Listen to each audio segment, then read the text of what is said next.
Olá, pessoal. Este é um episódio conjunto dos podcasts Fronteiras da Engenharia de Software e Elixir em Foco, que fazem parte da rede Emílias de Podcasts.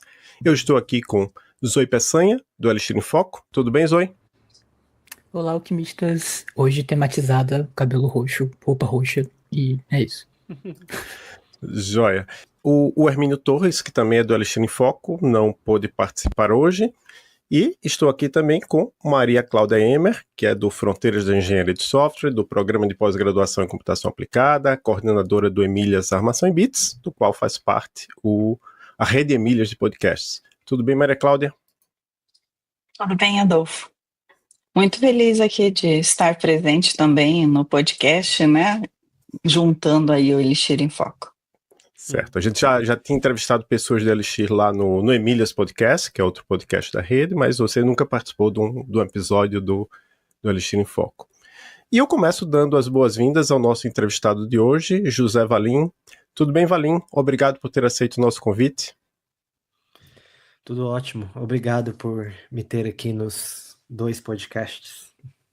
Joia, é a sua primeira vez no Fronteiras, mas já esteve no Elixir em Foco. Dá para contar 2 vezes, porque teve uma vez que foi parte lá da Elixir Brasil.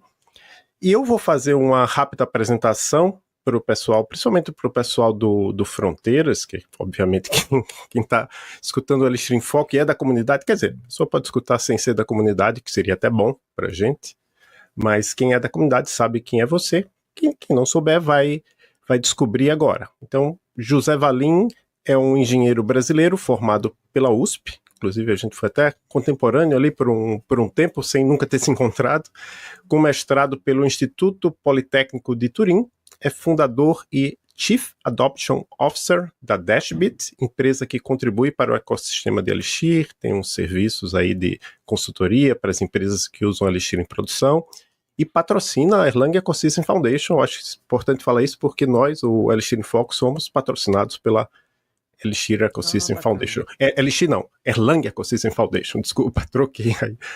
Mas antes de criar o Elixir, a linguagem de programação Elixir, né, foi um dos principais contribuidores do Ruby on Rails, que o Ruby on Rails é um framework para a linguagem Ruby, que foi criada pelo Mats, né?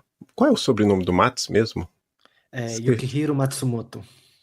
Mats, na verdade é o sobrenome, né? Yukihiro Matsumoto é o criador da linguagem Ruby, ou Ruby, e tem lá dentro um framework chamado Ruby on Rails, e você era um dos principais contribuidores. E aí, em 2011, você começou o desenvolvimento dessa linguagem de programação Elixir para rodar na BIM, que é a máquina virtual de Erlang, enquanto você ainda estava numa empresa chamada Plataforma Tech, empresa brasileira. A gente já entrevistou no Elixir em Foco 2 pessoas que, como você, eram sócios dessa empresa, o Hugo Baraúna e o Jorge Guimarães. E você já disse, acho que no Twitter, que a primeira versão do Elixir que se assemelha ao Elixir atual, 0.5, na verdade foi lançada em 24 de maio de 2012, por isso que é o aniversário de Elixir. Então, começou em 2011, mas 2012 que realmente começou a ganhar mais tração. E Elixir é bastante usado em sistemas distribuídos em concorrentes, empresas ao redor do mundo. De vez em quando eu estou lá no LinkedIn e alguém fala, a gente está usando Elixir aqui. Acho que a mais recente que me falaram foi uma empresa chamada Link, que trabalha com estacionamentos. Então, se a pessoa estaciona um carro no Brasil, talvez o processo lá passa por linhas de código em Elixir. E existe um site que talvez agora com o IA vá perder um pouco de espaço, o Stack Overflow, mas é interessante que eu estou falando assim como se o pessoal do engenharia de software não soubesse, mas na verdade o pessoal do engenharia de software já fez tanta pesquisa com o Stack Overflow, tem muita pesquisa com o Stack Overflow, por quê? Porque o Stack Overflow libera os dados para pesquisa. E aí eles todo ano fazem uma survey, e Elixir está lá entre as linguagens mais apreciadas, amadas, é meio difícil de traduzir. Mudou também, né, tipo, os termos, né, mas teve uma vez que foi a segunda mais amada atrás do Rust. Uhum. E é uma linguagem que se diferencia de Erlang por introduzir macros e outras melhorias, enfim, a gente não tem tempo para falar tudo que Elixir tem diferente de Erlang, mas tem características diferentes de Erlang. Você tem algo a acrescentar aí sobre Elixir, Valim? Não, eu acho que só mencionaria também que, embora tenha diferenças com o Erlang, eles têm muito mais em comum, muito mais do que diferenças, né? Então, da mesma forma que na máquina virtual do Java existem várias linguagens de programação, Java, Kotlin, na máquina virtual do Erlang tem Erlang, Elixir e outras. E já aviso que vai sair uns Elixir também aqui do meu lado, de vez em quando, que é a força do hábito. Eu estava em 2019 na Elixir Brasil 2019, né? 2019. Sim, mas o Luciano Ramalho, ele deu uma palestra. O Luciano Ramalho é uma pessoa que escreveu um livro muito famoso de Python, o Python Fluent. Tem até tradução em português gratuita na internet. Vocês podem comprar também o livro. E aí ele falou, não, quando eu falo em português eu falo em Elixir, quando eu falo em inglês eu falo em Elixir. Aí eu passei a adotar meio Mas eu sei que para você é mais difícil porque você trabalha em inglês. Então, tudo bem. Ele falou para mim também, aí eu falei, você tá certo. Antes do Elixir Days, ele falou, pô, cara, você tem que falar Elixir. Aí eu falei, tá certo, eu concordo. Certo. Mas, assim, a gente já entrevistou várias pessoas que trabalham em inglês, brasileiros que trabalham em inglês, e tanto no Fronteiras quanto no Elixir em Foco, e é difícil mesmo para vocês, porque vocês estão lá, às vezes esquece até qual é a palavra em português para isso, né? Então, é complicado. E sobre linguagens que rodam na BIM, o nosso episódio anterior do Elixir em Foco foi sobre a Gleam, que é uma linguagem relativamente nova, né, que roda também na máquina virtual de Erlang, a BIM. Agora eu vou fazer uma pergunta que é relacionada também ao episódio que a gente já teve aqui, que é o trabalho lá do Lucas Vege e do Marco Túlio Valente. O Lucas Vege é lá da Universidade Federal de Viçosa, o Marco Túlio Valente da Universidade Federal de Minas Gerais. Os dois já foram entrevistados no Elixir em Foco, o Marco Túlio já foi entrevistado no Fronteiras, o Lucas em breve vai participar aqui para falar sobre o doutorado dele.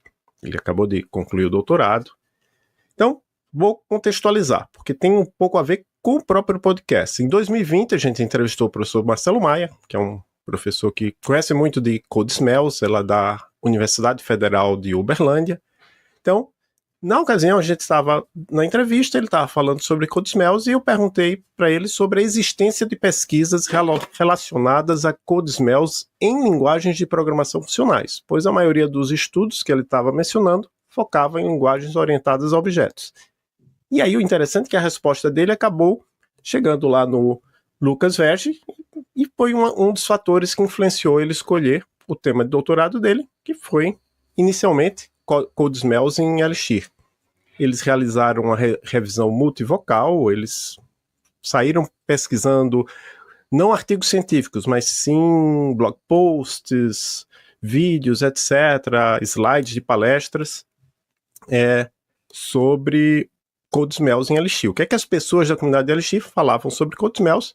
Depois disso, eles fizeram um repositório, até você participou, né, Valim? Foi lá e comentou, contribuiu com Code Smells. Depois eles fizeram pesquisa, pesquisam no sentido de escrever, enviar formulário para pessoas da comunidade. O repositório de Code Smells. A prevalência dos smells, que foi muito interessante. Dava para a comunidade falava, olha, eu acho que esse daqui ocorre muito, esse daqui ocorre pouco, e por aí vai. E aí uma das coisas que é assim, muito desejada pelas pessoas da engenharia de software é que a sua pesquisa tenha um impacto no mundo real. Claro, e tem vários tipos diferentes de impacto.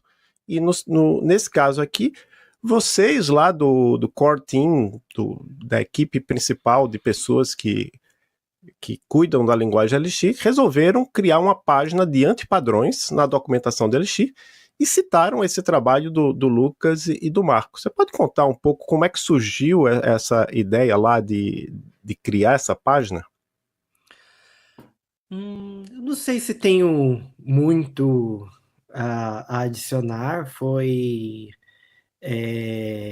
quando eles... Eu não lembro quando o timeline, mas eu acho que relativamente cedo, posso estar errado, eles entrarem em contato comigo, eu falei que tinha interesse, então às vezes eles me mandavam updates do projeto, e essa de forma geral foi uma área que eu sempre tive interesse do ponto de vista, exatamente pelo que você falou, tem muitas poucas coisas relacionadas à programação funcional, e não só na parte de code smells, mas também na parte de design patterns, refactoring, e até no caso do Erlang e do Elixir, que eu gostaria muito de ter, também era patterns de concorrência, de tolerância a falhas. Então, sempre achei que tinha muito, muito pouco, gostaria de ver mais. Isso, de certa forma, em algumas. Você escutava algumas pessoas falar, não, é programação funcional, você não precisa de design patterns, né? Tipo, não tem code smells, que não é verdade. E então, quando eles começaram o trabalho, eu sempre tive interesse. Eu não lembro quando, eu acho que desde o começo eu já havia comunicado para eles que eu eventualmente ia ter o interesse de trazer isso para a parte da documentação da linguagem mesmo, né? Então, a gente menciona eles, mas é tipo assim, foi o trabalho que eles desenvolveram, né? Então, eles fizeram todo um processo de levantar os smells, né? O, os antipadrões, né? Tanto da literatura quanto da literatura cinza que você mencionou. Então, eles fizeram todo esse trabalho, deram exemplos, a comunidade veio, né? Aí nós pegamos esse trabalho, demos mais uma refinada, trouxemos para a documentação do Elixir, coletamos ainda mais feedback da comunidade, porque agora que você traz para a documentação, fica algo ainda mais visível, refinamos um pouco, e é legal que agora a gente tem essa documentação viva, né? Ela se mantém atualizada à medida que as práticas mudam, à medida que nós descobrimos, opa, esquecemos esse code Smell. Acho que teve 2 que nós trouxemos depois. A gente tem a oportunidade de documentar e ter tudo em um lugar só. E acho que vocês. estendendo tem aquele meme que foi tirado de contexto, na verdade, acabou virando meme, né, da palestra do Function Design Patterns do Scott Wallace, que tudo é função, enfim. Mas também lembro que as palestras mais recentes que você acabou dando também foi sobre Design Patterns em Elixir. Meio que os 2 elefantes da sala, né, da comunidade. Vamos chegar no segundo mais pra frente. Mas na documentação core ali, principal de guias, tem alguma pretensão também de estender ela com esses design patterns também, essas boas práticas, vou chamar de boas práticas porque carrega menos semântica, né? Sei também que o Hugo participou do lançamento lá do Elixir Patterns do livro, enfim, então as coisas na comunidade estão meio que caminhando para essa parte, e aí, pensando na documentação, né, tipo, tendo essa parte do anti-patterns, talvez, porque assim, a gente já tem um Getting Started bem completo, né, e aí, será que faz sentido estender isso para, tipo, não, boas práticas, vamos fazer desse jeito, ou será que engessa muito, talvez? Então, eu acho que um dos grandes problemas dos design patterns foi exatamente o engessar. Não o engessar do documento não desenvolver, mas foi o engessar de algumas pessoas falarem assim, olha, essas são as técnicas que você tem para fazer design de um software, e se você se encaixa aqui, tudo ok. E se você não se encaixa, então provavelmente tem algo errado no seu software, na sua solução, né? Mas isso é um fenômeno. Isso ocorreu já faz muito tempo, né? E a parte do problema, então eu dei essa apresentação na Elixir Conference Europe do ano passado, de 2024, eu falo exatamente sobre isso. As pessoas começaram a olhar para design patterns como a solução. Essas são as soluções, mas os design patterns, eles não são, pelo menos na minha interpretação, eles não são sobre as soluções, eles são sobre problemas recorrentes. Então nós temos que olhar para os problemas que são recorrentes e falar, olha, se você está tendo esse problema recorrente, está aqui uma possível solução para ele.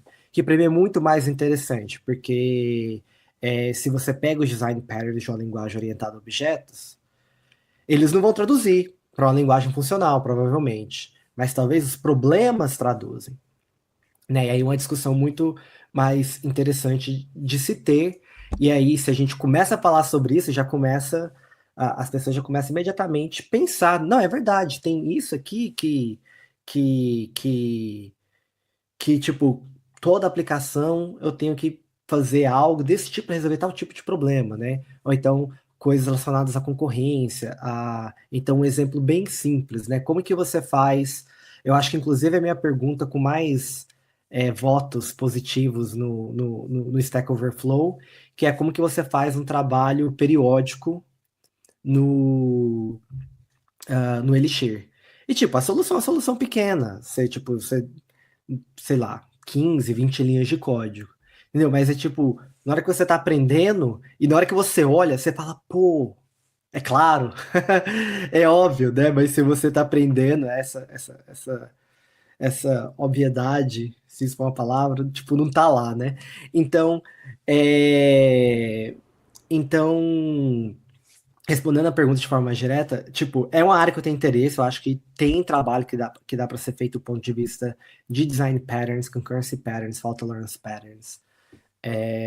Só que por enquanto, até onde eu sei, não tem nada acontecendo nessa área, não é um foco direto até onde eu sei, de nenhum membro do time do Elixir, de escrever essa documentação e fazer esse trabalho. Eu acho que é algo muito interessante, mas até onde eu sei não tem nada acontecendo. E depois se esse trabalho for feito, dependendo da forma que for feita, aí sim a gente pode discutir, de também tornar uma documentação viva, mas no momento, até onde eu sei, não há nada ocorrendo. Eu gostaria de puxar esse gancho da documentação também, porque um dos comentários mais comuns que eu vejo é, tipo, principalmente pessoas iniciantes lendo a documentação de Elixir, nossa, é um comentário dividido em duas partes, né? A primeira parte é, nossa, melhor documentação de linguagem de programação que já li. Ao mesmo tempo, ela prevê, ou melhor, ela presume que eu sei muito mais do que eu sei e eu fico perdido lá dentro. Isso é uma discussão bem interessante, porque o meu ponto de vista é que ali está presumindo que você tem um conceito básico de programação funcional, ali no mínimo de um paradigma funcional ou um pouco mais de experiência ali em engenharia de software no geral. E aí eu queria saber um pouco da sua opinião sobre isso, porque assim, se a gente for olhar para outros ecossistemas, as documentações também presumem, tipo, não tem nenhum guia dentro das documentações sobre paradigma, porque acaba virando um problema do ovo e da galinha, né? Tipo, quem vem primeiro, senão não dá para explicar tudo. Ao mesmo tempo, os exemplos da documentação são muito bons, e tem as descrições, assim, mas, enfim, gostaria de saber a sua opinião de um contexto no geral, mas é um dos comentários mais recorrentes, né? Tá. Não, é uma excelente pergunta. Ultimamente, nós falamos bastante de programação funcional até o momento e da questões tipo, não tem material relacionado à programação funcional, desses vários assuntos, mas para mim, tipo, eu pensando um pensamento dos últimos, sei lá, 2 anos e pensando para o futuro, eu acho que o foco do Elixir como uma linguagem funcional, ele não é mais tão importante. Fez sentido, tipo, quando a gente começou, tipo, há uma década atrás, fazia sentido. A programação funcional era um tópico recorrente, relevante, que até atraía pessoas, atraía curiosidade de diversas pessoas.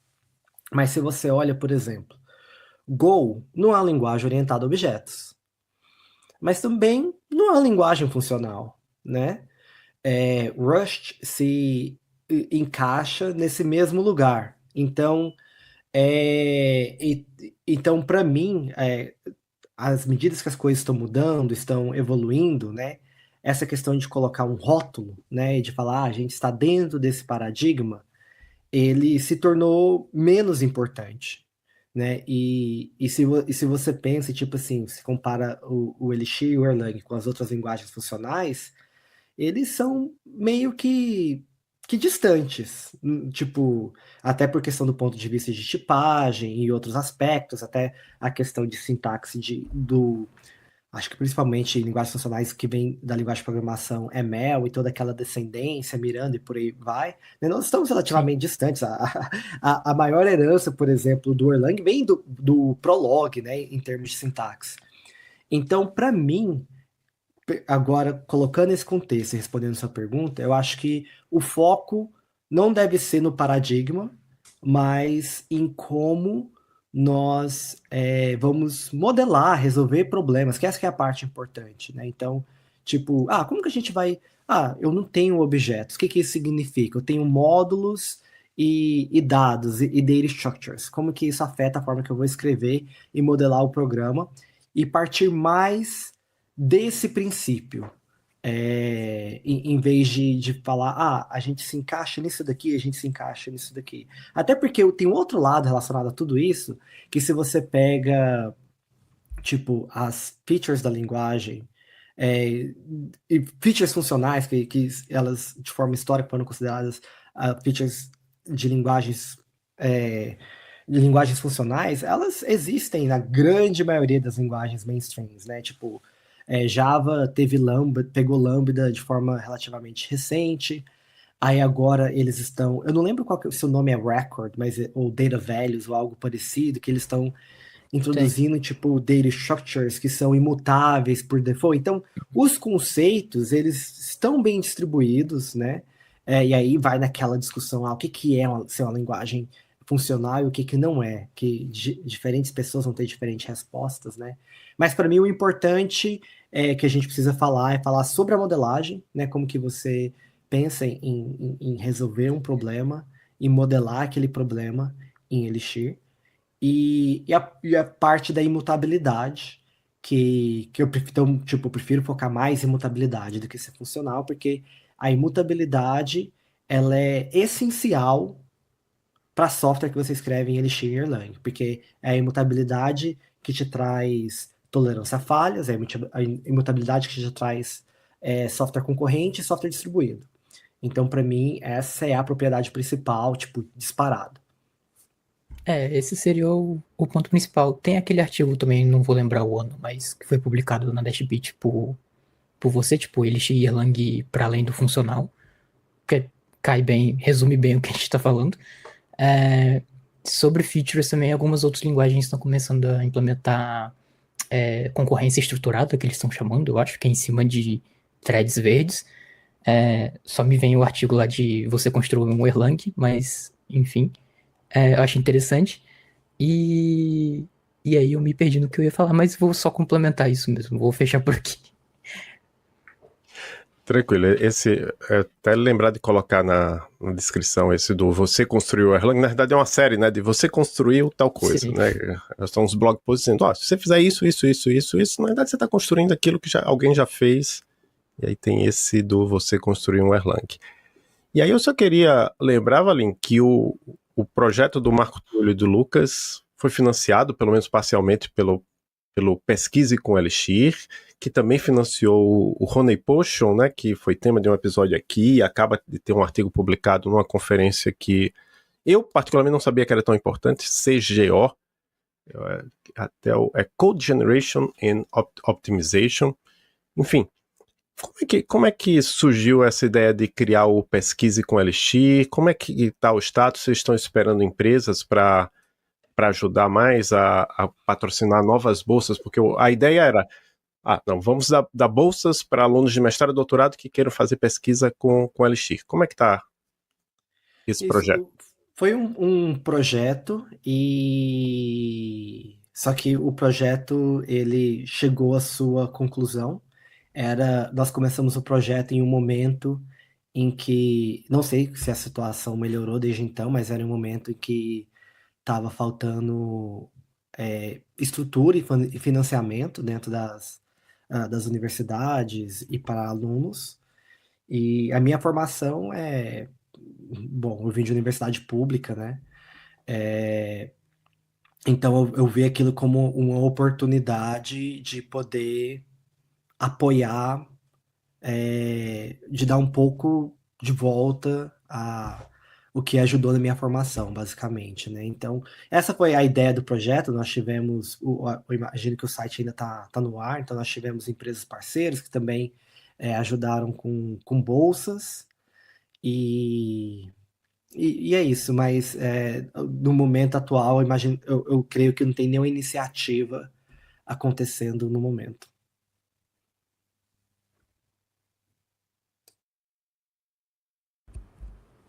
Boa. Então, agora a gente vai falar um pouco sobre o segundo elefante na sala, que na verdade já não é mais um elefante, virou um esquilinho, porque agora tá todo mundo animado. Mas a próxima pergunta é sobre a questão da tipagem em Elixir.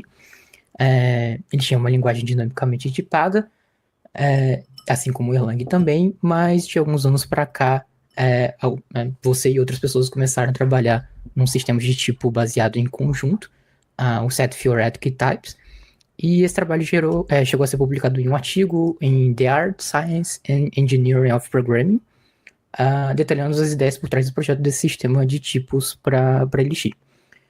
O que a gente quer saber é como que surge essa colaboração, né, para esse contexto aí de colaboração com o Giuseppe, o professor de uma universidade na França, e com o Guilherme.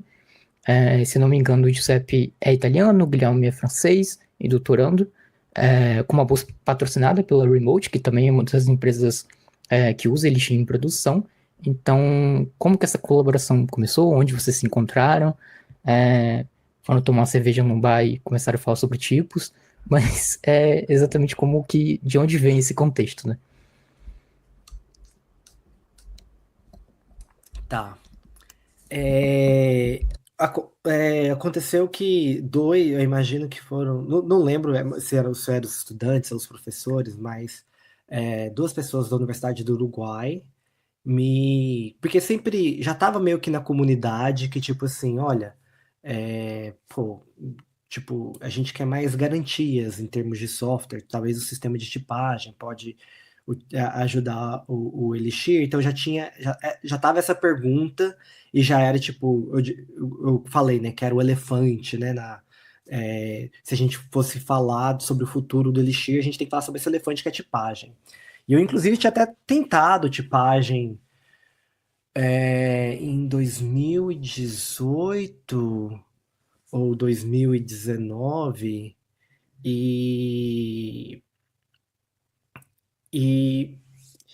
enfim, eu tentei, fiz um protótipo, não foi um protótipo que deu muito certo, porque quando eu fiz aquele protótipo ficou claro que, olha, para suportar esse sistema de tipagem, a gente teria que tirar muitas features da linguagem de programação. Então, isso aqui não vai ser possível, isso aqui não vai ser possível, isso aqui não vai ser possível, de forma que no final das contas, então, tipo assim, não era o Elixir mais, era uma outra linguagem de programação. E aí, então, eu deixei de canto. E aí, tipo, um tempo depois, recebi esse e-mail de duas pessoas do Uruguai, falando que eles desenvolveram um sistema de tipagem gradual para o Elixir durante a tese de mestrado deles, se eu me lembro corretamente. Aí eu falei, pô, legal, né? Aí eu perguntei para eles se eles queriam continuar, né, aquela pesquisa de alguma forma, e eles falaram que não. Eles falaram, a gente acabou com a universidade, não pensamos voltar nunca mais. Tô exagerando um pouco, mas eles falaram que não tinha interesse. Eu falei, legal. Aí eu fui ler o paper, né? E o paper citava vários artigos do Giuseppe Castanha, né? Que aí depois eu fui pesquisar, e ele é um pesquisador muito respeitado na comunidade, principalmente do ponto de vista de tipagem. E então eu comecei a ler as referências, né? E aí, em uma das referências que eu estava lendo, um dos problemas na hora que a gente estava implementando um protótipo para Elixir, o paper falava exatamente, olha, se você estiver implementando um sistema de tipagem e tal, você pode ter esse problema. Aí eu li, eu falei, pô, é a solução para o problema que eu tive, né? Aí eu li a introdução, aí eu li, não, o problema e tal, ele começa a explicar os cenários, eu falei, nossa, faz total sentido. Aí na terceira parte do paper, matemática, ele, olha, esse aqui é o problema, é assim que a gente formula esse problema do ponto de vista matemático, Aí a quarta sessão era, agora nós vamos provar que a gente consegue resolver de forma tal, né? Aí chega a conclusão, problema resolvido. E eu, como assim, problema resolvido? Tipo, qual que é o código, qual que é o algoritmo, tipo, como que eu posso usar isso, né, para resolver? Aí eu mandei um e-mail para ele, basicamente, contando essa história. Aí ele me indicou outro paper dele, que na verdade ele escreveu para ser mais acessível, que discutia esses pontos. Aí a gente começou a conversar. Eu falei, pô, seria legal se tivesse algo pro Elixir. E nós começamos a conversar. E aí veio a possibilidade de fazer esse programa. E ele já tinha pensado no Guillaume Duboc, que é o que está fazendo o PhD dele agora, o doutorado dele. Ele já tinha ele como candidato, falou, a gente pode trazer ele, só que a gente, tipo, ele trabalha na França, né? Ele trabalha no maior instituto de pesquisa da Europa, é onde ele trabalha, mas eu estou na Polônia, então como que a gente vai fazer isso dar certo? E a gente descobriu que tinha um programa, né? Então, na verdade, são várias empresas que estão envolvidas nesse programa. Então, a Remote e o CNRS são as entidades que tipo, tomaram conta de fazer isso acontecer. E o patrocínio vieram de diversas empresas, a Fresha, Supabase, a Starfish e a Dashbit. Talvez eu possa ter esquecido alguns, mas acho que. Então, várias empresas começaram a participar nisso. E, tipo, antes de eu anunciar, eu acho que nós trabalhamos talvez perto de um ano. Tipo assim, olha, tá aqui, essa é a teoria, que é um sistema de tipagem baseado em conjuntos, né? Isso é muito legal. Então, conjunto significa que os tipos eles são representados como conjuntos e a gente usa união, intersecção, diferença de conjuntos, que são operações que a gente aprende relativamente cedo, né? Então, então tem um potencial de ser um sistema muito intuitivo. Só que o Elixir é uma linguagem de programação que já existe, a gente tem sistema de tipagem que já existe, a gente tem que ver como que essas duas coisas se encaixam. E para fazer essas coisas se encaixarem, nós tivemos que desenvolver tipo pesquisa nova, publicar materiais novos, desenvolver teoria nova para fazer que isso funcione, né? Então, né, tipo assim, olha, a gente pode pegar um sistema qualquer e colocar, né? Tipo, precisa de pesquisa, precisa de trabalho, né, precisa de desenvolvimento. Então, faz 3 anos que nós estamos, então já publicamos papers, né? Publicamos, tipo, melhorias que uma outra parte do sistema é que é um sistema gradual, de tipagem gradual, que significa que um código dinâmico e código estático podem viver lado a lado, né? Porque todo o código que existe hoje em Elixir é dinâmico. Então a gente quer tornar isso, quer possibilitar que você escreva partes estáticas e essas duas partes têm que se interagir. Então foi assim que começou e nós continuamos ainda nessa jornada. Hoje nós temos uma estudante chinesa de pós-doutorado fazendo pesquisas em áreas novas que estão no paper que a gente publicou, teve algumas coisas que nós não resolvemos, né? Ou então, tipo, nós resolvemos, na verdade, que é tipo a parte de módulos em Elixir, a gente tem aquela parte de behaviors, que são interfaces, então nós sabemos, tipo, como fazer a tipagem daquilo, mas a gente vê potencial de fazer coisas que não existem hoje, de melhorar, de ter um sistema novo que vai ser mais expressivo para os desenvolvedores Elixir. Então, a gente tem um estudante de pós-doutorado pesquisando e trabalhando nisso também. Então, é esse meio que o resumo de como começou e como está indo. Boa. Eu vi também, acho que foi no Reddit, tinha alguma thread que tem planos de, se tudo der certo esse ano, já ter pelo menos uma palhinha da descrição, né, de tipagem, tipo, da sintaxe para de fato escrever, vou chamar de tipagem, mas enfim, mais semelhante ali ao type spec, né, mas, enfim, pelas discussões, assim, no geral, nas redes sociais, e pelos seus próprios comentários também, a gente tem visto que tem muita gente bem interessada nesse sistema de tipos. inclusive pessoas de outras linguagens funcionais mais clássicas, digamos assim, né, mais rígidas, e ainda, mesmo que esteja implementado de forma parcial, já tem gerado alguns resultados bem interessantes. E aí o comentário, sempre vejo algum comentário tipo, consegui encontrar esse bug aqui por causa do sistema de tipos. Inclusive, eu sou uma dessas pessoas. Pelos projetos open source que eu mantenho, eu acabo encontrando às vezes, tipo, código morto, ou enfim, ou algum caso de pattern match que não ia acontecer. Pode argumentar também que o código é meio ruim, mas enfim. Mas o que vocês acham desses resultados? Tipo, como vocês estão vendo isso dentro da comunidade? Acham que estão seguindo pelo caminho que, tipo, ainda faz sentido? Enfim, acha que tem possibilidade de abrir isso e talvez chamar mais a atenção de outras comunidades? Já que, por exemplo, o TypeScript tem conseguido aí manter seu hype, né, digamos assim. Então, o que vocês conseguem prever, assim, pro futuro de Elixir, né? Enquanto comunidade em linguagem, né? Bom, de certa forma, eu sempre falo, eu vou falar e depois eu vou explicar. De certa forma, eu não me preocupo muito com isso. Não é que, tipo, eu não me preocupo, mas é tipo. Obviamente eu me preocupo, mas para mim não é o objetivo, entendeu? Então, para mim, tipo, a questão do sistema de tipagem, a gente tem que fazer o que a gente acha que é melhor para o nosso software, para o nosso programa, para a nossa comunidade. E se a gente acredita que aquilo é a forma correta, se os resultados depois, se vai atrair mais pessoas, se não vai, para mim são coisas ortogonais. Para mim é bem claro que o que nós temos que fazer é desenvolver o melhor sistema da forma possível. E aí, no caso, exatamente, tem dois pontos importantes, né? Que tipo, olha, não tem nenhum sistema de tipagem que vai suportar todos os idiomas que existem na linguagem de programação Elixir. Então, então, na próxima versão já vai ter uma sintaxe que a gente vai depreciar por causa disso, né? Então, a gente tem que a minha preocupação, eu falo assim, o que eu preocupo do ponto de vista de comunidade é exatamente como que a gente vai navegar essas águas de, olha, tem algumas coisas que nós fazemos hoje que, olha, não vai funcionar com o sistema de tipagem.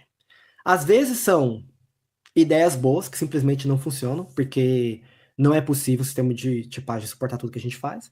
Mas às vezes vão ser ideias ruins, que a gente vai ter que falar, olha, isso não era uma boa ideia, a gente não deveria estar fazendo isso, e o sistema de tipagem está basicamente falando para a gente isso, está meio que provando isso, né? Mas, então esse é um ponto importante, né? E o outro ponto para mim é que um sistema de tipagem, exatamente, ele também tem código que para a gente é correto, e pela flexibilidade de sua linguagem dinâmica, ele funciona e tem o resultado correto, mas o sistema de tipagem não é flexível, porque não existe sistema de tipagem no mundo que vai ser tão flexível para entender certas formas e padrões de software também, e a gente tem que balancear esse trade-off. Então, para mim, pensando do ponto de vista de comunidade, feedback, para onde nós vamos, essas são as grandes perguntas, né? Então, eu acho que do ponto de vista de mensagens de erro, de validação, muitas coisas relacionadas a isso. Eu acho que a gente fez um progresso enorme, né? Então, nós já estamos achando bugs, mas à medida que nosso sistema de tipagem começa a entender mais o que a gente está fazendo, essas fricções que eu estou trazendo, elas vão aumentar. E então, o meu plano é focado nisso. E aí, se a gente fez um bom trabalho, aí o que vier como consequência disso é ótimo, mas o meu foco é nesses assuntos. Perfeito. Muito bom mesmo, Vali. Bem, outra pergunta que queremos fazer é sobre a sua relação com a pesquisa, né? Como é a sua relação com a pesquisa, então? Lá na Elixir Brasil 2018, você ministrou uma palestra chamada Higgs Driven Development, na qual mencionou diversos trabalhos científicos, muitos deles de um pesquisador chamado John Higgs, que trabalha na Suécia. você falou sobre como esses trabalhos influenciaram a linguagem. Acreditamos que, na época, a principal influência estava no formatador de código de Elixir. Nossa pergunta é mais genérica. Qual é o papel da pesquisa no trabalho que você e o Core Team de Elixir realizam no desenvolvimento da linguagem? É uma pergunta muito boa e eu não sei se eu vou conseguir dar uma resposta justa da forma que eu penso, mas o que eu posso falar é o seguinte: tem tantos problemas hoje que quando a gente usa uma linguagem de programação, qualquer linguagem de programação, que na verdade tiveram anos e anos de pesquisa ou até coisas da indústria, a gente nunca pensa, né, tipo, sobre isso, que é, tipo, extremamente fascinante, né? Então, quando eu dei essa apresentação, eu não lembro todos os tópicos, né? Mas, então, até a parte, tipo, na hora que é o pretty printing, né? Na hora que você tá usando a linguagem de programação, você tá lá, tipo, no terminal do JavaScript, né? No seu browser, aí ele mostra um valor, como aquele é alinhado, tipo, dependendo como que muda do tamanho da... Sabe, tipo, todas essas decisões de como fazer isso da melhor forma, existem papers e papers, um construindo em cima de outro, mostrando como que vocês conseguem fazer isso. E no caso que a gente fez pro Elixir é pegar aquela teoria que já existia e aplicar ela para formatadores de código. Eu não sei se existem outras pessoas fazendo isso dessa forma, mas então foi uma das ideias. Mas até coisas tipo assim, a gente fala muito de pontos flutuantes, floating points em português. A gente fala muito de pontos flutuantes, né? E pontos flutuantes, eles não são exatos, né? Então quando a gente digita tipo 2.3, vou pegar um número qualquer, não sei se tá certo, mas na hora que a gente digita tipo 2.3 na linguagem de programação, não é aquilo que está sendo representado em memória. Na memória provavelmente vai ser 2.33333 alguma coisa, né? Não é aquilo. Então, por exemplo, existem papers e papers que olha, se você tem um ponto flutuante, 2.33333 alguma coisa, em memória, e você quer mostrar ele para o usuário, qual que é a representação mínima daquele ponto. Você não precisar mostrar 2.33333, você falar só 2.3. Então existem papers e papers em cima disso. Inclusive teve um paper dos últimos 5 anos, estou chutando, que na verdade otimizou isso em 3 vezes. E aí teve um colaborador que mandou por requests por Erlang para otimizar e tal. Então, para mim, tipo, vamos dizer que é um alívio quando tem um problema, né? E a solução daquele problema é um paper publicado.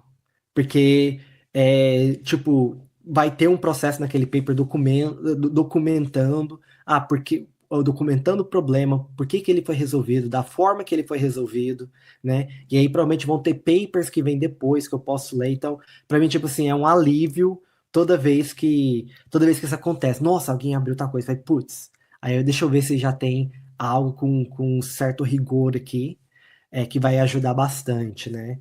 E nesse caso, nós focamos em papers do John Hughes, mas existem vários outros papers que nós mencionamos na documentação do Elixir, tipo, como nós temos sistemas de trabalhar com coleções que elas podem ser eager, como que seria eager em português? Ávida? Talvez, elas podem ser eager ou lazy, preguiçosas, né? Lazy é fácil, né? Então, que veio também, a ideia daquele sistema veio de publicações. Então, é isso. Então, Valim, uma pergunta sobre um tema atual que a gente não pode deixar de abordar em 2025, que é quando a gente está gravando.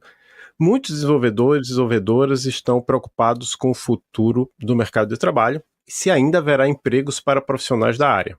Algumas pessoas acreditam que já perderam seus empregos, já teve gente que veio falar isso comigo, né, que acha que é porque por causa do uso de IA pelas empresas.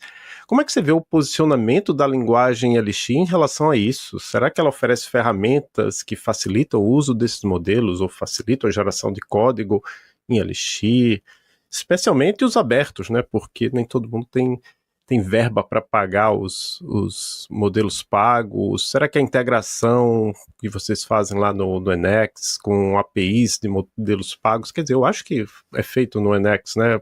Porque hoje em dia muita gente usa esses LLMs através de APIs dentro do seu programa em Elixir. Como é que isso está evoluindo na linguagem? Então, eu acho que, na verdade, ninguém sabe bem, de forma bem clara, né? Então, por exemplo, tem várias coisas que nós poderíamos falar nesse assunto. Então, um dos tópicos desse ano, das trends desse ano, são tal de sistemas de agentes, né? Que olha, se você quer automatizar alguma coisa, você vai escrever um código que vai falar com a LLM através de uma API e coordenar outra coisa. E para mim, isso é uma área excelente para o Elixir e para o Erlang, porque o Erlang veio de telecomunicação. Telecomunicação é basicamente isso, coordenando informação vindo de diversos cantos e tomando decisões. Então eu poderia falar para vocês, o Elixir é excelente para IA, porque você pode utilizar sistema de agentes, mas isso não necessariamente ajuda, porque se a gente está escrevendo sistema de agentes, é para substituir pessoas, né? Que podem ser, sim, nós, desenvolvedores. Qual o tanto que esse é o impacto, eu honestamente não sei. Não sei, eu acho que a grande maioria das pessoas realmente não sabe. Todo mundo tem um chute, talvez um chute mais informado do que outro, mas então tem esse lado. Também tem coisas, por exemplo, que eu acho que podem ser vantagens para o Elixir. Então, por exemplo, a grande, tipo, as linguagens mais populares que nós vemos, que a gente vê sendo utilizadas por inteligência artificial, é Python e JavaScript, que tem uma quantidade boa de semelhanças com o Elixir no ponto de vista de, por exemplo, de serem linguagens dinâmicas, né? Então, essa familiaridade pode ser positiva para o Elixir, mas tem gente que fala, olha, mas o Elixir não é uma linguagem tipada, né? Então, talvez o sistema de tipos seja mais importante para a inteligência artificial agora, porque aí a gente consegue pelo menos validar de certa forma que o software está correto, do ponto de vista do sistema de tipagem. Porém, eu já vi muita LLM apanhando de escrever tipos para programa, e aí não consegue chegar não consegue produzir um programa que compila, né, que não é necessariamente algo positivo, né, e também vale, tipo, um sistema de tipagem garante só uma certa quantidade de erros, né, que são erros relacionados a tipo, propriedades gerais. Geralmente o sistema de tipagem não fala nada sobre os valores, sobre erros de lógica, né. Então eu até pergunto, tipo, daqui 2 anos, se a gente vai começar a partir do pressuposto que a inteligência artificial está escrevendo a maior parte do código, como que funciona a verificação de software no contexto desse?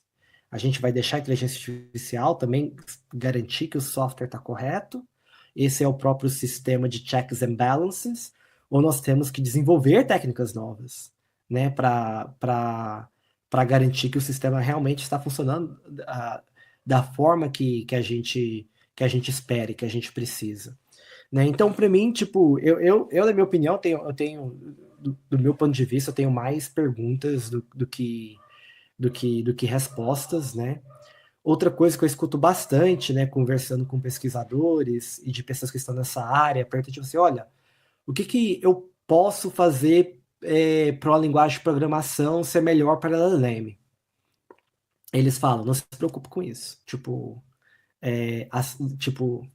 as LLMs vão aprender e vão conseguir fazer isso de sua própria capacidade. Geralmente, então, tipo, muita gente experimentou, tipo, e se a gente conseguir instruir, se a gente pega uma gramática de uma linguagem de programação e dá para a LLM para garantir que ela vai gerar um código correto de acordo com isso, né?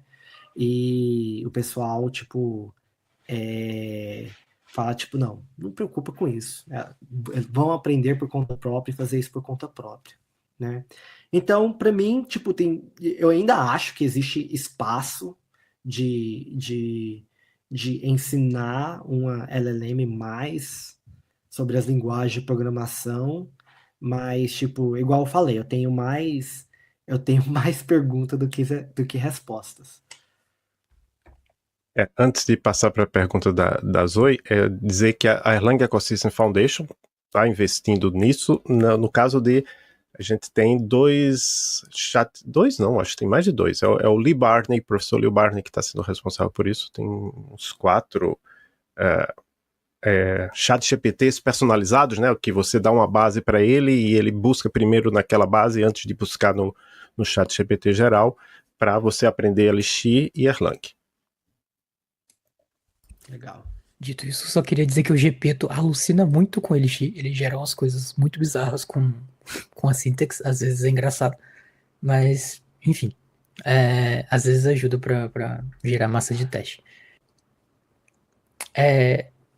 Então, puxando um pouco mais para o ecossistema de Elixir, o que pode ser feito de maneira mais específica em A com Elixir, especialmente no que se refere a machine learning um pouco mais tradicional e algumas outras áreas de pesquisa também. A gente sabe da existência do NX, né, o ecossistema, já que também tem a biblioteca de mesmo nome, e também já tivemos o episódio do Elixir em Foco com o Paulo Valente, um dos contribuidores do projeto. Então, de forma geral, o que Elixir pode oferecer para pesquisadores em engenharia de software que desejam utilizar inteligência artificial, especialmente LLMs. Afinal, hoje em dia é difícil não usar esses modelos, já fazem parte do nosso dia a dia, e onde que Elixir entra ali para ser uma boa opção para quem quer integrar LLMs, em IA, enfim, machine learning nas suas pesquisas e até software empresarial também, né? Tá. Legal. Para mim, existem duas vertentes. Quando a gente está falando de inteligência artificial, tem duas vertentes principais. Então, uma olha, tudo vai ficar o pequeno o suficiente para você poder rodar na sua máquina, tá? Então, essa é uma opção. E essa é onde o Numerical Elixir, o NX, se encaixa, porque você vai poder rodar os modelos na sua máquina e tratar isso localmente. A outra vertente é que, olha, isso não vai acontecer, tá? Então, a gente vai ter que usar LLMs que vão ser hospedados por outras pessoas, ok? Então, ou então você, mesmo se você roda localmente, vai ser uma ferramenta que você usa e expõe uma API para você. E, de certa forma, a gente vive nesses dois mundos. Para problemas, geralmente quando a gente fala de LLM, nós estamos utilizando uma solução externa, paga, que existe alguém que está rodando aquele modelo para a gente. Mas para problemas menores, que pode ser até tipo autocomplete, né, para compleção de código, que você pode até rodar localmente, se você quiser, se você tiver uma máquina um pouco mais parruda. E então, se a gente fala assim, tô rodando localmente, o Numerical Elixir, até para pesquisadores, isso ajuda bastante. Se você está consumindo algo que alguém providencia, aí é API, é uma requisição web, é tudo a mesma coisa, sabe? Não vai fazer muita diferença. O Elixir tem o potencial de ser muito bom para a parte de agentes que nós falamos, né? Então, se você estiver construindo agents, estiver coordenar trabalho, diversas APIs, isso é algo que o Elixir vai ser muito, muito bom, né? Uma forma de fazer isso que é colaborativa, em real time. Então, é um ponto forte do Elixir, mas eu diria que no ponto de vista de como ferramental, para mim esses são os dois caminhos e as duas interpretações, possibilidades de como o Elixir poderia ser utilizado. Até sobre agentes tem uma biblioteca, tá meio que um framework que tá nascendo, que é o Dido, para construir agentes distribuídos e autônomos. É bem interessante ler também. Enfim, passando para a próxima, a Dashbit lançou recentemente o Python Next, um interpretador de Python em Elixir. E você pode nos explicar um pouco sobre o que é o Python X e que problemas ele veio resolver para a comunidade? Agora não só de Elixir, mas enfim, né? Também abre mais portas. Legal. Então, nós, nesse trabalho de Numerical Elixir, nós lançamos uma ferramenta chamada Livebook, que é um caderno computacional, é um code notebook, tipo o Jupyter da comunidade Python. Só que nós fizemos em Elixir, tentando trazer os fortes da linguagem de programação Elixir. Tentando trazer os pontos fortes, os pontos principais. E é uma ferramenta que está tendo uma adoção muito boa na comunidade, inclusive uma adoção fora da comunidade, empresas que não utilizam o Elixir, universidades olhando para o Livebook como uma ferramenta que eles podem utilizar para certo propósito. E um dos feedbacks que nós recebemos de forma que nós recebemos algumas vezes é que existe, por exemplo, uma pessoa na empresa que utiliza o Elixir, utiliza o Livebook, gosta bastante. Só que ele já tem, por exemplo, um time que está utilizando Python lá dentro. Então, para eles, é muito difícil eles chegarem e falar assim, olha, guarda as ferramentas, os processos, tudo que vocês utilizaram até agora, para vocês começar a fazer algo nessa ferramenta separada. É muita fricção pedir isso, né? E então a sugestão do Python X, que foi até uma sugestão, o Chris Granger, ele pegou, me sentou e falou, olha, a gente tem que conversar sobre isso. E depois a Coco fez um protótipo.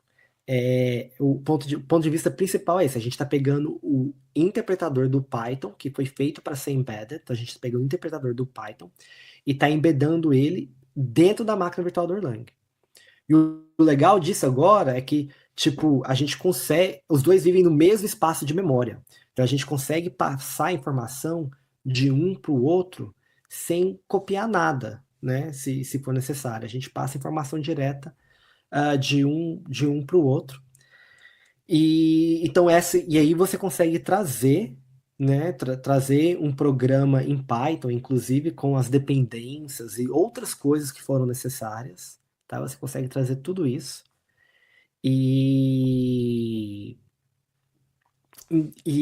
Tipo, então, se você fala assim, a gente quer começar a utilizar o Livebook, você começa a fazer uma solução em Elixir.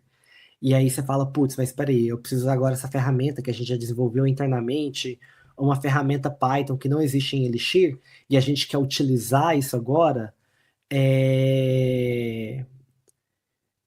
tipo, é muito importante que deles poderem fazer exatamente isso, eles terem essa liberdade, essa flexibilidade. Falar, não, a gente vai trazer um Python agora e continua rodando tudo, e a gente fez isso de uma forma que a gente, tipo, respeita, tipo, os objetivos, os ideais de ambas as linguagens de programação. Então, não é tipo assim, a gente simplesmente vai e roda Python. Então, para a gente é muito importante que os notebooks sejam reproduzíveis, né? Então, isso foi implementar, a gente está trazendo essa integração para o Livebook, de forma que, olha, quando você traz o Python, você tem que falar a versão que você está trazendo, quais são os pacotes, que é o que todo desenvolvedor Elixir faz, de qualquer forma. E aí a gente garante que todo aquele environment, aquele ambiente é reproduzível para você poder escrever o seu código. Então é isso, é tipo tentando, olhando para as oportunidades, olhando para a fricção que alguns dos caminhos de adotar o Elixir tem e tentar resolver isso de uma forma que vai maximizar, tipo, as vantagens das duas linguagens.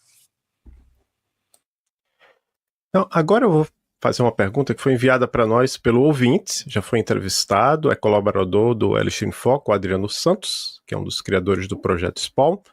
Na verdade são duas perguntas, mas a primeira eu acho que é um tipo de pergunta que você não gosta muito, é para saber o que é que vai acontecer no futuro, né? Mas eu vou colocar aqui que é assim, ó, depois do foco na computação numérica, né, ele está falando do NX, Machine Learning e o recente esquema de tipos, qual é a próxima grande coisa a vir para o ecossistema de Elixir? Bom, você sabe a minha resposta, né, Adolfo? A grande coisa, quem decide é a comunidade, né? Então, é o que a comunidade resolver focar, Então, tipo, eu trabalho em algumas coisas que eu geralmente me atraem, que eu acho interessante, que tem a minha curiosidade, né? Então, às vezes eu faço alguma coisa por curiosidade. O Python X agora a gente fez com um objetivo mais virado à adoção, mas esses são projetos, tipo assim, pessoais da minha empresa, que é uma empresa pequena, né? Nós somos ao todo 7, né? Então, eu entendo que as decisões que nós tomamos são importantes para a comunidade, mas, tipo, o impacto que a gente pode fazer comparado com toda a comunidade, com todos os desenvolvedores, é algo muito pequeno, né? Então, para mim é isso. Para mim é tipo, olha, o próximo caminho ele pode ser muito bem ditado pela comunidade, né? E isso já aconteceu diversas vezes com Nerves, Membrane, o Phoenix, né? O Phoenix ele começou comigo, né? Eu entrei depois, né? Então a minha sugestão é a comunidade continuar focando, buscando qual deve ser o próximo passo e unindo para atuar nesses problemas. Certo. Eu aproveito e digo que quem quiser saber o que a comunidade está fazendo, o LX tem o LX Fórum, tem o Slack da Erlang Ecosystem Foundation, o pessoal, tem bastante gente já no Blue Sky, gente ainda lá no Twitter, tem vários lugares onde a comunidade está conversando, além dos eventos, né? Todo ano tem um evento grande, pelo menos um evento grande na Europa, um evento grande nos Estados Unidos, mas na verdade eu acho que tem dois, né? CodeBeam Europa, ElixirConf Europe, CodeBeam América, ElixirConf Estados Unidos, enfim, tem bastante espaço. Tem newsletters também, né? Como a Elixir Raider, do Hugo Barahona. Isso. Está tendo mais e mais pessoas ativas no YouTube, por exemplo, publicando materiais. Podcasts também, né? Tem o Thinking Elixir, que é ótimo, acho que é o mais ativo, mas tem outros que é o Beam Radio, lá do Bruce State, enfim. Mas aí a próxima pergunta do Adriano é: que projetos, fora do movimento Machine Learning e Phoenix, você acompanha e vê com entusiasmo que estão sendo realizados pela comunidade? Bom, para ser bem honesto, dentro inclusive até o meu foco principal, talvez quase do último ano sendo tipagem, tipo, não tô tendo muito espaço para olhar as coisas em volta, né? Então, por exemplo, até a gente mencionou do Python X, foi tudo feito pelo Jonathan Kowalski, e então a resposta, eu não que não exista, mas é que eu não estou ativamente olhando e procurando, focando ali nos projetos que foram mais essenciais. Que são mais essenciais, assim, porque foram o que a comunidade pediu, que é a tipagem. Talvez um que vale a pena mencionar é o Language Server, né? Que virou um projeto oficial e eles estão trabalhando, estão desenvolvendo e lançar uma versão nova unificada do Language Server. Acho que isso é bastante interessante. E é um outro projeto que eu não estou ali envolvido também. Então, tipo, eu tô mencionando como interessante, mas que eu não estou envolvido, então eu nem tenho updates para dar, né? Eu acho que mostra tanto o quanto o meu foco está sendo na tipagem pelos últimos vários meses. Mas eu acho muito interessante porque o Language Server era uma coisa que eu via o pessoal lá reclamando no Twitter. Não, peraí, por que a gente tem 3 Language Servers e nenhum deles é suficientemente bom? E não sei se foi uma decisão sua ou do core team, disse, não, vamos unificar aqui as coisas e tá caminhando, né? Os resultados espero que virão em breve. Maria Cláudia? Sim. E, bom, algo que a gente tem feito, né, é perguntar também como alguém que está assistindo, que estiver ouvindo o nosso podcast, né, que gosta de fazer alguma pesquisa envolvendo Elixir, ou que quer fazer, ou quer contribuir de alguma forma para a linguagem, né, para as melhorias, o que é que você recomenda que essa pessoa faça? De que forma ela pode entrar em contato com você ou com outros integrantes do time? Legal. Entrar em contato comigo só questão de mandar um e-mail, não é o problema, mas eu acho que de forma geral, é trazer para a comunidade mesmo, né? Então, se você está pensando, gostaria de fazer tal mudança, gostaria de aprender tal coisa, eu, tipo, indo nesses espaços que nós falamos, escutar os podcasts no YouTube, eu acho que é a melhor forma de interagir com a comunidade, né?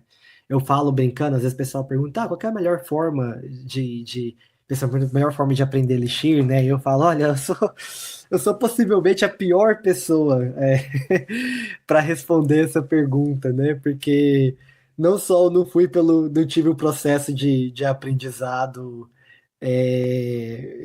comum, né? Também já foi durante há tanto tempo, né? Eu tento comunicar a minha visão e como eu entendo as coisas, né? Porque várias das coisas que existem no Elixir eu tive que aprender do Erlang, então eu tento passar essa visão para frente, mas é apenas uma visão, uma perspectiva, né? Dentro de diversas perspectivas que nós devemos ter na comunidade. Então, eu acho que a resposta é sempre a comunidade. Muito bom. Sobre essa questão de aprender Elixir, eu diria que depende muito do que a pessoa queira, né? Mas tem cursos online, tem vídeos, tem um livro que a comunidade gosta muito, que você menciona de vez em quando, é o Elixir in Action, e que está bem atualizado. Tem outros livros que estão menos atualizados, né? Também de introdução, como o livro do Ulisses Almeida, o livro do Dave Thomas, mas aquela editora Pragmatic Programmers tem vários livros de Elixir. Enfim, depende de como você quer aprender. Quem quiser entrar em contato comigo no Blue Sky, adolfont.github.io, eu posso repassar várias coisas que foram faladas aqui ao longo dos episódios, que a gente foi perguntando isso aí também, como é que as pessoas aprenderam. Agora, Valinha, a gente vai fazer uma pergunta. Eu acho que você é a primeira pessoa que a gente entrevista aqui que não é, assim, propriamente uma pessoa pesquisadora. Talvez o Leonardo de Moura também dá para dizer a mesma coisa. Então, fique à vontade para responder com algo que você acha que vai acontecer, com algo que você gostaria que você acontecesse, ou com alguma pergunta que você tenha, aquela dúvida, o que será que vai acontecer? Eu não sei, mas gostaria de saber. Para você, qual é a próxima fronteira da engenharia de software, da computação, da programação? Bom, eu não tenho eu não tenho ideia, porque eu acho que, bom, a gente sabe que existem várias coisas acontecendo, né? E, e, mas a gente nunca sabe qual que, talvez não nunca, né? Mas do ponto de vista de fora, a gente não sabe exatamente qual que é o turning point, né? Então, AI estava tendo, tipo, inteligência artificial estava tendo melhorias desde 2010, 2011, acelerando de forma, né? Mas eu acho que e talvez se você estava perguntando a algumas pessoas, eles estavam desde 2018 falando, não, próximo ano é o ano da inteligência artificial. Aí você fala por uns 3, 4 anos, aí você acerta, né? 2021, 2022 foi quando tudo realmente mudou de forma gigantesca, né? Com as empresas e tal. Né? Então, sempre tem coisa acontecendo. A gente, inclusive essa semana, eu acho que foi essa semana que foi o anúncio de Quantum Computing da Microsoft, só que quando isso realmente vai virar mainstream, né? Vocês estão escutando o assovio? Ou não? Sim, sim. Tudo bem, só as crianças. Então, quando isso vai virar mainstream, tipo, eu não sei, né? Tem que estar muito envolvido. Mas para mim, eu acho que, de novo, não sou especialista, não estou na área. Eu acho que uma das grandes perguntas é algo que a gente trouxe durante esse episódio. Eu diria que nem é de longo prazo, é de curto, médio prazo. Entender realmente o impacto da inteligência artificial, né? Não só como desenvolvedores, né, mas em todas as questões possíveis, né? Eu estava eu estava escutando um podcast recentemente com o Bill Gates, e ele falou algo para mim que foi muito interessante, porque perguntaram para ele o que ele acha da inteligência artificial, né? E quais são os impactos que a gente deve pensar como sociedade. Então, provavelmente uma pessoa muito, muito, muito, muito, muito melhor para responder essa pergunta do que eu. Mas o que eu não vou tentar falar a resposta dele. Se você pesquisar sobre os assuntos dele nesse tema, você vai achar vários lugares. Mas o que para mim foi muito interessante foi quando ele falou das redes sociais. Ele falou que quando começaram as redes sociais, todo mundo entrou com as redes sociais, todos estavam pensando que as redes sociais ia ser algo positivo para a comunidade, para as pessoas, né, para a sociedade. E demorou tempo para eles realmente entenderem o impacto disso, né?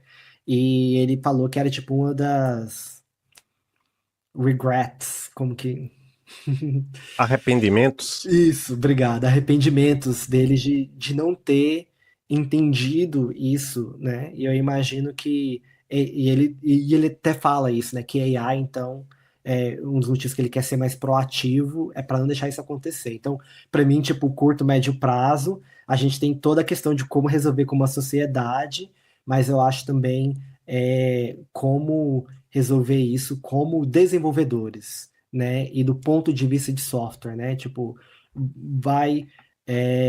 E eu não acho que necessariamente a resposta é falar, tipo assim, olha, tipo, não deveria acontecer, lutar contra, né? Mas realmente tentar entender, né?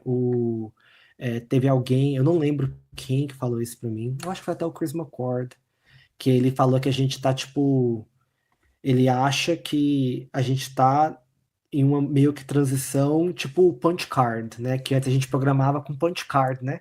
E aí teve a revolução, a gente não programa em punch card mais, e a gente pode estar potencialmente vivendo em algo parecido, que realmente mudou, e a gente tem que lidar com isso. Então, para mim, é esse, tipo, um dos pontos principais.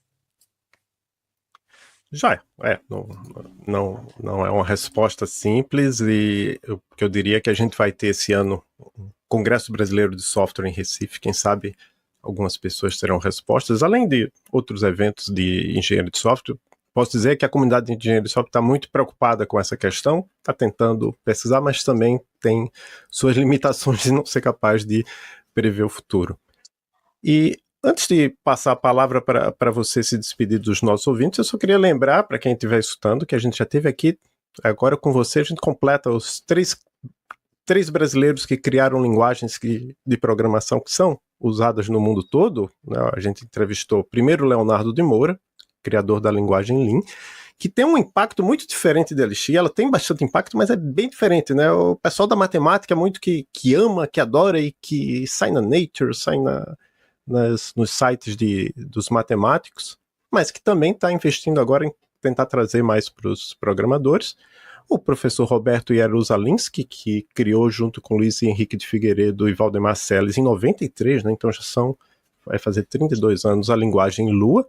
Por sinal, quem quiser usar Lua dentro do Elixir dá, né, para usar, porque tem na verdade tem uma Lua para a máquina virtual da Erlang, e agora tem um pacote lá do Dave Lucia que permite você usar Lua dentro do Elixir. Enfim, para a gente, para o Fronteiras é muito legal. Então, muito obrigado, Valim. Se você quiser deixar uma palavra final para a comunidade de Elixir, para a comunidade de engenharia de software, a palavra é sua. Tá bom, muito obrigado pelo tempo, pelas perguntas, o debate. E é isso, se quem está escutando já utiliza Elixir, espero que continue aproveitando a linguagem, os projetos, e se por acaso o Elixir for novo para você e você quiser tentar, seja muito bem-vindo. É isso. Obrigado, pessoal. Muito bom, muito boa a conversa de hoje. E queria dizer, né, complementando o que Adolfo disse, né, talvez no Congresso não tenhamos respostas, mas algumas reflexões e outras provocações também, para ver como que a gente vai conseguir encaminhar para a solução, né, que nem sei se são problemas, né, mas do que nós temos hoje como atualidade. Bem, e por fim, então, vamos fechar o episódio agradecendo a todos os nossos e as nossas ouvintes e até o próximo episódio do Fronteiras da Engenharia de Software.